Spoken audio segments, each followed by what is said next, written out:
Welcome back to the bonus episode of For Those Made to Do, Big Data and AI. We are here again today with Harry Hurst, Data and GenAI Lead at Accenture Song Middle East.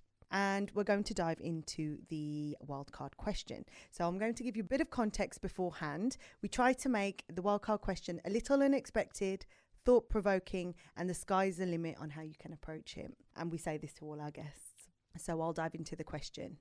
This month, the EU has adopted the AI Act, which is the world's first set of legislation on how businesses can use AI. There is a clear concern about the balance between business opportunity and citizen risk, and this act is putting some red tape around sensitive issues like biometrics, deepfakes, and misinformation. In your opinion, what are some priorities that the UAE legislators can keep in mind when regulating this space? A really important question. I think the starting point here is something you just said around the balancing act between opportunity and regulation. The reason I start there is that it's very easy to lean heavily one way or another. Yeah, because in our main episode, we talked a lot around the positives, the benefits, how to access it, but there is obviously a dark side to it. I mean, I suppose like any tool, it's all in how it's used. So with the EU Act, when this came out, I had questions from friends of mine actually in Europe who wanted to understand some different aspects of it. And what I did initially, I looked at the document and then actually I uploaded it into a GenAI tool because I wanted to have a conversation with that document. And I found it was probably the best way to do it because in these sorts of legislative documents, often you find the same topic is covered in multiple places, and it's quite hard to follow what it actually means. If you've got all of that data combined through a GenAI tool, and one thing that GenAI is very good at is summarization, it'll pick all of the different areas and combine the answer from those. One thing, by the way, working with documents, a technique that GenAI uses is around retrieval augmented generation, right? RAG. So what that means is that it pulls from specific parts of the document, so it references back to where it comes from. We spoke in the main section about the hallucination, and it removes that. So people were asking me about this, and for me, it's a good step forward. I think regulation is required within the Act. It's got protections around the use of things like facial recognition and emotion recognition in certain settings and circumstances, and looks at different use cases for how AI is being deployed. I think that can be a good thing. As with GDPR, I remember when GDPR first was spoken about, and I was working in the advertising industry at the time, and advertising industry is very much dependent on that richness, the richness of data. And so we were speaking with the government at the time and lobbying the government around certain aspects that they didn't quite have a full appreciation of the impact that this would make. And that helped, I think, to steer the way that they came into law. GDPR, again, that was Europe, but I think they set the gold standard globally. You start to see legislation come out in the US, CCPA in California and so on, which is to a greater or lesser extent replicating what Europe has done. And I think they've put a stake in the ground around AI here. They've moved fast so that they're anchoring a position. And what I think we'll see over the next few years is the legislation they've put in place be tested in lots of real life circumstances, because it's fine to put policy in, but when that relates to a specific situation, that's when it really comes into its own, and that's when the nuances come through, right? That's why we have tort law, right? So when a decision is made in court based around a specific situation, it refines the law and it makes it more exact, which is a really, really good thing. In terms of how that is applied here, well, firstly, if a business from the UAE is doing business in Europe, they'll need to take this into account. This will absolutely apply to them. So that's very true. And I think for the legislators here, they'll be looking very carefully at how this is properly implemented in Europe, and we'll probably see certain different versions across Europe, as we saw with GDPR as well, but with some founding principles sitting underneath. So the safety of the individual has got to be there. The privacy and security will have to be in there as well. But balancing those out with the interests of business, as businesses, in order to stay globally competitive, what they can and can't do. So look, I hope that we're able to see an evolving picture globally, not just here in the UAE, not just in GCC, but globally around this topic, where governments enable businesses to find a competitive edge, but not at the expense of consumers. All right. So, Harry, with that, until the legislation actually comes here in the UAE and we have a version of it, whatever version that is there anything that businesses need to consider right now, looking at Europe, and start preparing for or start adhering to until we have a legal framework in this country or in the Middle East that kind of regulates that space? I think there are two parts to that, right? First and foremost, for any business, they should probably read what's happening in Europe, because that's a sign of things to come to a greater or lesser extent. To understand what that impact could be. Does it challenge any of their business model? Does it provide opportunity for them? But yeah, it's a glance into the future, really, to that they can start to look at and prepare for.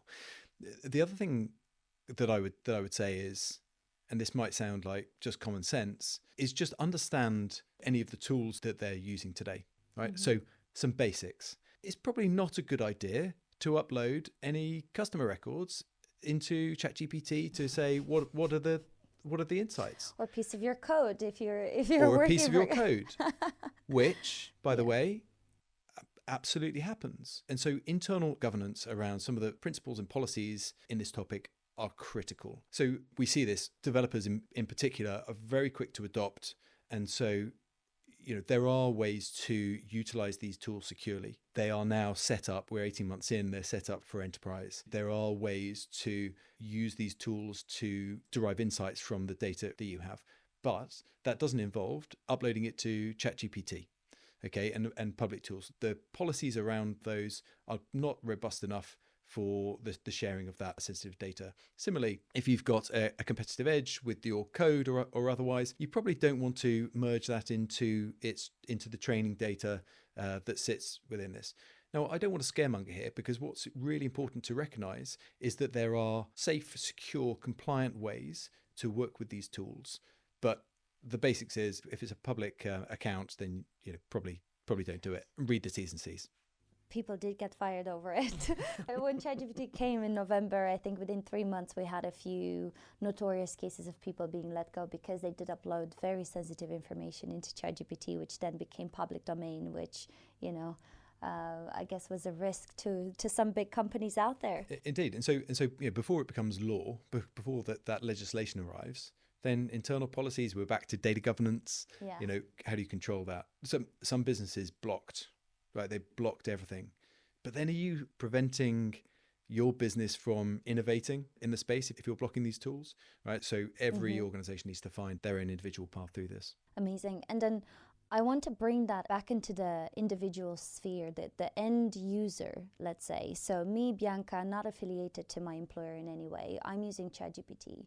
I'm trying to understand from your perspective if you think this new AI Act is going to reverberate across some accountability for the individual in terms of the prompts I'm putting into ChatGPT and the way I'm using it, more from an ethical and moral perspective rather than that legislative thing. Do you think that's going to have that impact where if I'm more aware of it at work, I'm also going to become more aware of my input and my impact in my private life?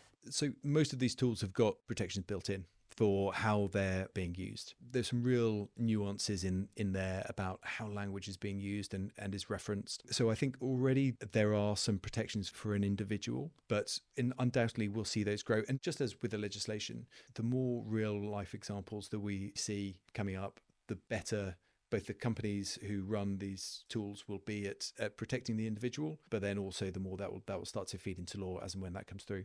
Because I'm trying to picture if there's going to be a future where if I'm typing, hate speech into ChatGPT, I'm building off the back of a few notorious examples from Twitter where people said you can't post any anti-Semitic content on social media. So a few people went into ChatGPT and said, okay, this is what I want to say. Can you give me a variation of this that is socially acceptable, that doesn't infringe or doesn't fall into the category of hate speech?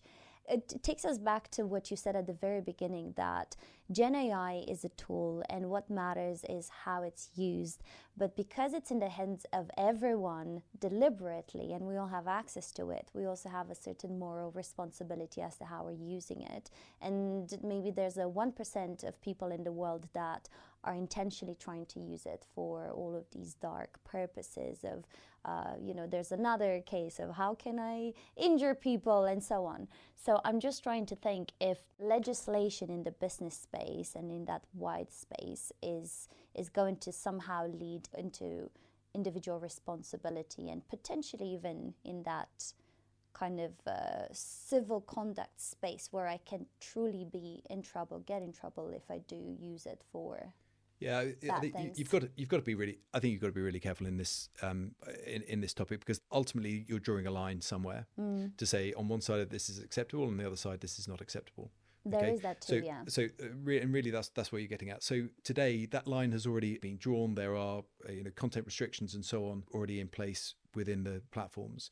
As I say, as more examples of this come up, that line may shift and the nuances may move. But I think that they're doing a reasonable job today, actually, in controlling where that line will be. I think what's going to be really interesting here, and we haven't even touched on this, but we've spoken about the hyperscalers so far, right? We've spoken about OpenAI, and we've spoken about Google and AWS and Amazon and so on. But there are more LLMs in the mix. I mean, here in the UAE, we've got Falcon, we've got G42 based in Abu Dhabi, who've got the Jess, which is their Arabic language LLM. These are coming out all the time. But actually what you can do now is the LLMs or large language models, you've now got small language models that you can download onto your phone. You can have, and you can do it today if you fancy it. You can download Olama onto your laptop, and you've got your own LLM, private LLM on your laptop that you can train to do what you want. Okay. And that's language based. And it's language based. Yeah. And free. Yeah. Fantastic. Yeah. But now, right, here's the thing. Your ability to regulate is now, severely disrupted, because now everybody has got access to it. That's the problem. And they can build it for themselves. When that goes online, it's much more easy to regulate. But if I've got a private LLM a large language model sitting on my laptop, then I can train it to do really what I want it to do. Yeah. I think that is the gray area we're facing right now with AI, and I think this is early days as well. So there's always going to be a bit of a question mark as to how a certain tool is being used. But I guess as we look into the future and we all build more awareness of what we're looking at, right? We were talking in the main episode about watermarking, AI generated content. As we all become more used to the tools, we can hopefully more easily spot deepfakes out there. We can hopefully more easily spot ChatGPT generated content and so on. And so maybe into the future we'll also be able to understand, do that kind of citizen police where we're looking around and we're looking at how people are using artificial intelligence and to what scope, and then we can kind of create that sense of vigilance in our society, because I think we all have some sort of responsibility in that sense. I want to finish this on a positive note, right? Because we've spoken about some of the bad actors, what the technology is capable of in the hands of bad actors. But overwhelmingly, people are good actors, right? Yeah. And this is a very, very small percentage, but it's spoken about. But actually, what I spoke about then, about being able to train your own model and put it on your own machine, is fantastic, right? It's hugely powerful for all the positive things that I want to do with it. And so the way the legislation goes, I don't know where that's going to end up, but the principles will remain the same around the protection of the individual and privacy and so on. What we can look forward to, I think, is a further democratization of this hugely powerful technology. I think, as with any new tech, legislation will step in at a certain point. I think that legislation will and should evolve over time to be most appropriate.